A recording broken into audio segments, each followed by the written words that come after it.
Halo, perkenalkan nama saya Marcella. Nama saya Putri Mahera. Nama saya Sri Katriandini. Kami di sini ingin mempresentasikan tentang ketahanan nasional. Baik, berikut dari presentasi kami. Baik, di sini kelompok kami terdiri dari Marcella, saya sendiri, Putri Mahera, dan Sri Katriandini. Dosen pengampu kami adalah Pak Idra Primahardani, SAMH. Judul tentang presentasi hari ini adalah Ketahanan Nasional Studi Kasus tentang Terorisme. Materi pembelajaran yang pertama adalah dasar hukum terorisme diurutkan mulai dari UUD, UU, PP, Perda, dan lain-lain. Yang kedua, contoh kasus minimal 5 kasus. Yang ketiga, dampak kasus tersebut di berbagai bidang per masing-masing kasus. Yang keempat, solusi pencegahan. Yang kelima adalah kesimpulan.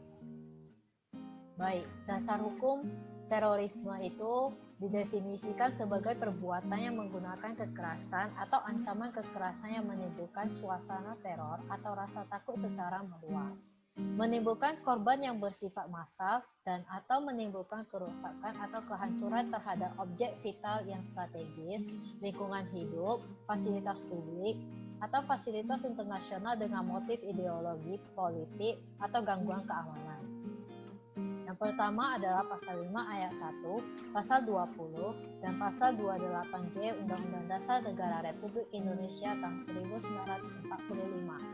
Yang kedua, Undang-Undang Nomor 15 Tahun 2003 tentang penerapan peraturan pemerintah pengganti Undang-Undang Nomor 1 Tahun 2002 tentang pemberantasan tindak pidana terorisme menjadi Undang-Undang Nomor 6 Tahun 2006 tentang pencegahan internasional Convention for the Suppression of the Financing of Terrorists 1999 atau Konvensi Internasional Pemberantasan Perdana Teroris tahun 1999A. Yang ketiga, pasal 25 Undang-Undang Nomor 15 Tahun 2003 tentang pemberantasan tindak pidana terorisme, bahwa untuk menyelesaikan kasus-kasus tindak pidana terorisme, hukum acara yang berlaku adalah sebagaimana ketentuan Undang-Undang Nomor 8 Tahun 1981 tentang hukum acara pidana atau Kitab Undang-Undang Hukum Acara Pidana atau KUHAP. Yang keempat, Peraturan Pemerintah Republik Indonesia Nomor 77 Tahun 2019 tentang pencegahan tindak pidana terorisme dan perlindungan terhadap penyidik, penuntut umum, hakim, dan petugas pemasyarakatan menyatakan Peraturan Pemerintah Nomor 24 Tahun 2003 tentang tata cara perlindungan terhadap saksi, penyidik, penuntut umum, dan hakim dalam perkara tindak pidana terorisme atau Lembaran Negara Republik Indonesia Tahun 2003 Nomor 252 tambahan Lembaran Negara Republik Indonesia Nomor 4290 dicabut dan dinyatakan tidak berlaku. Baik, selanjutnya akan dilanjutkan oleh Putri Mahera. Saya akan melanjutkan yang selanjutnya, yaitu tentang contoh kasus terorisme. Yang pertama yaitu bom Tamrin. Setidaknya terdapat 6 ledakan dan baku tembak antara teroris dan polisi di kawasan MII Tamrin, Jakarta Pusat pada tanggal 14 Januari tahun 2016. Ledakan terjadi di 2 tempat, yaitu di halaman parkir Menara Cakrawala dan di pos polisi di depan gedung tersebut. 8 orang yang dinyatakan tewas yang terdiri dari 4 pelaku dan 4 warga sipil, sementara 24 lainnya luka akibat serangan tersebut. Yang kedua yaitu bom Mapolresta Solo di Jawa Tengah. Tepatnya pada Selasa tanggal 5 Juli 2016 terjadi serangan bom bunuh diri di halaman Mapolresta Solo, Jawa Tengah. Akibatnya seorang anggota polisi mengalami luka ringan karena mencegah polisi yang memaksa untuk masuk. Ledakan itu terjadi hanya 1 hari sebelum Idul Fitri yang jatuh pada hari Rabu 6 Juli tahun 2016.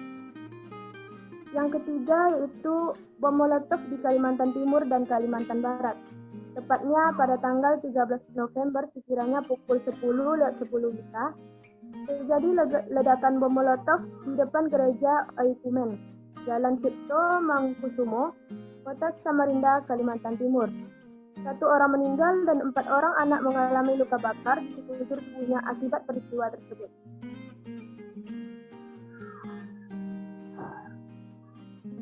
Beberapa jam setelahnya, pada 14 November 2016, sebuah bom molotov meledak di Sihara Budi Dharma, Kota Singkarawang, Kalimantan Barat.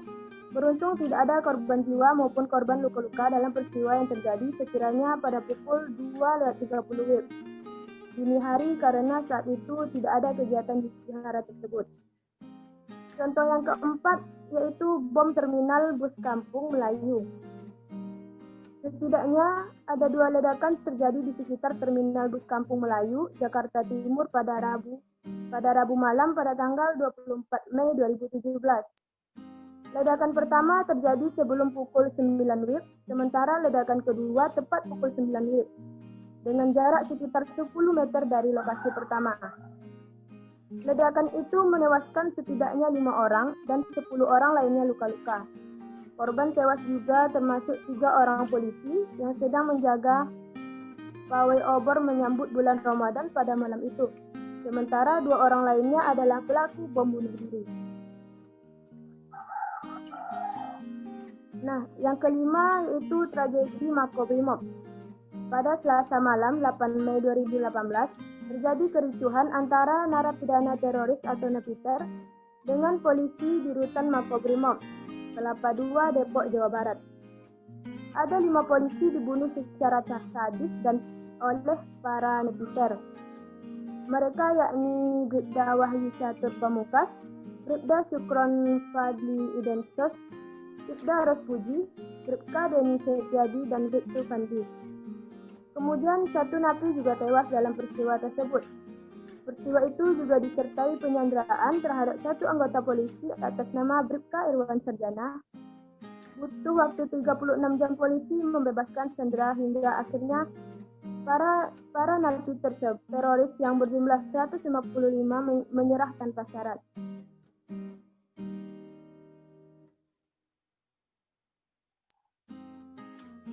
Selanjutnya, dampak pada kasus terorisme. Yang pertama pada contoh kasus yaitu pada bom Tamrin. Dampaknya yang pertama yaitu mal tutup akibat bom Sarinah. Akibat peristiwa tersebut, lebih dari 78 mal yang ada di Jakarta, setidaknya ada 4 mal yang menutup sementara kegiatan operasionalnya. 4 mal itu antara lain Grand Indonesia, Plaza Indonesia, Senayan City, dan Arion. Keputusan tersebut diambil untuk keamanan. Dampak selanjutnya yaitu IHSG dan rupiah sempat tertekan. Kejadian ledakan di Sarinah pun berimbas terhadap pasar modal dan keuangan Indonesia.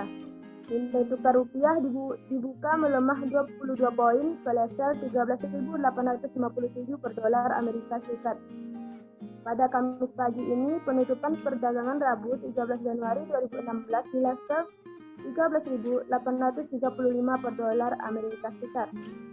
Rupiah pun semakin tertekan terhadap dolar Amerika. Pada pukul 10.50, nilai tukar rupiah sempat berada di level 13.910 per dolar Amerika. Padahal sebelumnya pada pukul 10.35, rupiah masih bergerak di kisaran 13.837 per dolar. Dolar Amerika pun makin perkasa terhadap rupiah ke level 13.981. Sepanjang hari ini, rupiah berada di kisaran 13.821 sampai 13.981.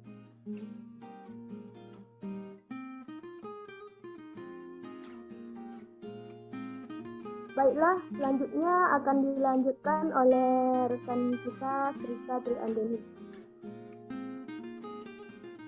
Kemudian selanjutnya yaitu bom Mapolresta Solo, Jawa Tengah.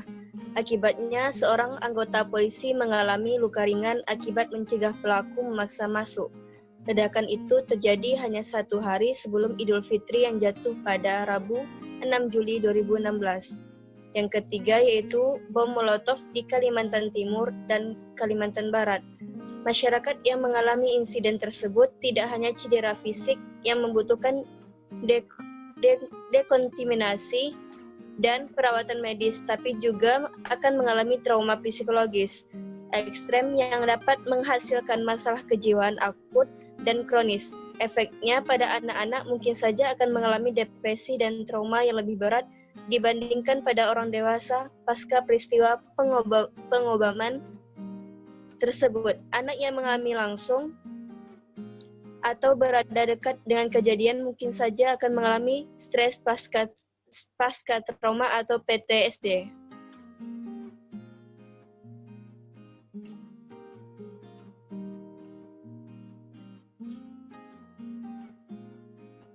Kemudian yang keempat, bom terminal bus Kampung Melayu.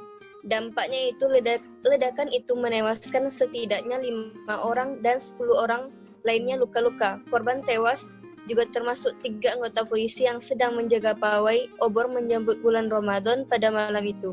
Sementara 2 orang lainnya adalah pelaku bom bunuh diri. Yang kelima, tragedi Mako Brimob, yaitu dampaknya kawasan Mako Brimob ditutup, hanya kendaraan tertentu yang diizinkan melintas jalan tersebut. Bagi warga sekitar yang melintas harus terpaksa berjalan kaki. Bahkan yang melewati penjagaan harus digeledah terlebih dahulu. Masih terlihat banyak polisi bersenjata berjaga di area rutan Makobrimob. Kemudian tahanan Polda Metro Jaya ikut membuat kegaduhan. Rumah tahanan Polda Metro Jaya mendadak gaduh pada Selasa 8 September 2018 malam. Kemudian selanjutnya negosiasi Polri dan napi teroris masih berjalan. Kepala Biro Penerangan Masyarakat Mabes Polri, Brigjen Pol Muhammad Iqbal mengatakan hingga pukul 12.00 waktu Indonesia Barat, negosiasi antara pihak kepolisian dengan napi teroris masih berjalan di Makobrimob Kelapa II Depok. Hal itu diungkapkan Iqbal di depan halte Makobrimob Kelapa II Depok pada Rabu 9 Mei 2018 sekitar pukul 12.00 waktu Indonesia Barat. Kemudian dampak selanjutnya itu bank-bank ditutup.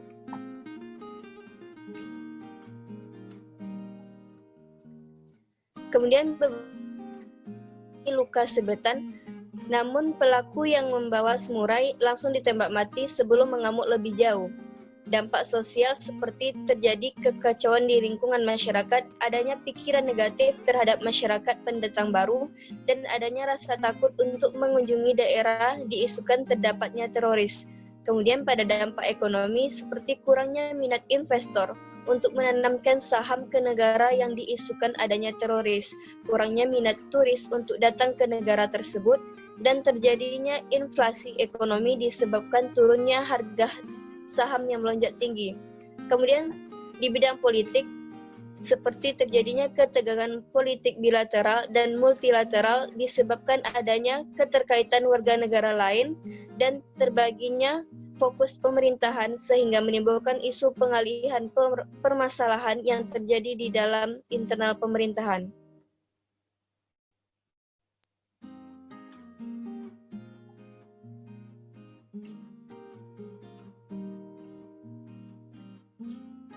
Solusi pencegahan terorisme ini, pada tingkat nasional Indonesia memiliki strategi komprehensif dalam penanggulangan terorisme yang mengkombinasikan hard dan soft approach. Dalam kaitannya dengan hard approach, Indonesia telah mengeluarkan Undang-Undang Nomor 15 Tahun 2003 tentang penanggulangan terorisme dan Undang-Undang Nomor 9 Tahun 2013 tentang pencegahan dan pemberantasan tindak pidana pendanaan terorisme. Lebih lanjut, dalam rangka penguatan upaya tindak pidana pendanaan terorisme. Dalam rangka penguatan upaya penanggulangan pendanaan terorisme, Indonesia juga telah mengesahkan peraturan bersama tentang pencantuman identitas orang dan korporasi dalam daftar terduga teroris dan organisasi teroris dan pemblokiran secara serta-merta atas dana milik orang atau korporasi yang tercantum dalam daftar terduga teroris dan organisasi teroris. Kemudian Indonesia juga mendukung upaya pencegahan dengan diantaranya mengimplementasikan resolusi DK PBB 1267 dalam kurung tahun 1999 dan 1998 pada tahun 88 pada tahun 2011 yang selaras dengan hukum nasional Indonesia terkait penanggulangan pendanaan terorisme. Atas dasar itu, Indonesia telah memiliki daftar terduga teroris dan organisasi teroris berdasarkan daftar sanksi Al-Qaeda dan daftar Taliban untuk proses pembukuan aset. Selanjutnya akan dijelaskan oleh Putri Mahera. Baiklah, dalam kaitannya dengan soft approach, Indonesia melakukan program deradikalisasi dan kontra-radikalisasi. Dalam kaitan ini, Indonesia melalui Badan Nasional Penanggulangan Terorisme telah meluncurkan blueprint deradikalisasi serta mendirikan pusat deradikalisasi bagi narapidana teroris. Mengacu pada dokumen blueprint, program deradikalisasi mencakup rehabilitasi, reintegrasi, dan reedukasi bagi narapidana teroris dengan memberdayakan para tokoh agama serta psikolog untuk memberikan konser naratif.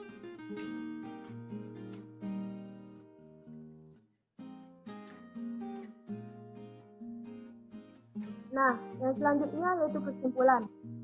Kesimpulannya yaitu terorisme didefinisikan sebagai perbuatan yang menggunakan kekerasan atau ancaman kekerasan yang menimbulkan suasana teror atau rasa takut secara meluas dan dapat menimbulkan korban yang bersifat massal atau menimbulkan kerusakan dan kehancuran terhadap objek vital yang strategis, lingkungan hidup, fasilitas publik, atau fasilitas internasional dengan motif ideologi, politik, atau gangguan keamanan. Adapun salah satu dasar hukum yang mengatur masalah terorisme ini adalah terdapat pada Undang-Undang Nomor 9 LN 2013 atau Nomor 50 LN Nomor 5406 LL Setnek 49. HLM Undang-Undang tentang Pencegahan dan Pemberantasan Tindak Pidana Pendanaan Terorisme. Dalam upaya pencegahan, Indonesia memiliki strategi komprehensif dalam penanggulangan terorisme yang mengkombinasikan hard and soft approach. Baik, sekian presentasi dari kami. Sekian dan terima kasih. Terima kasih.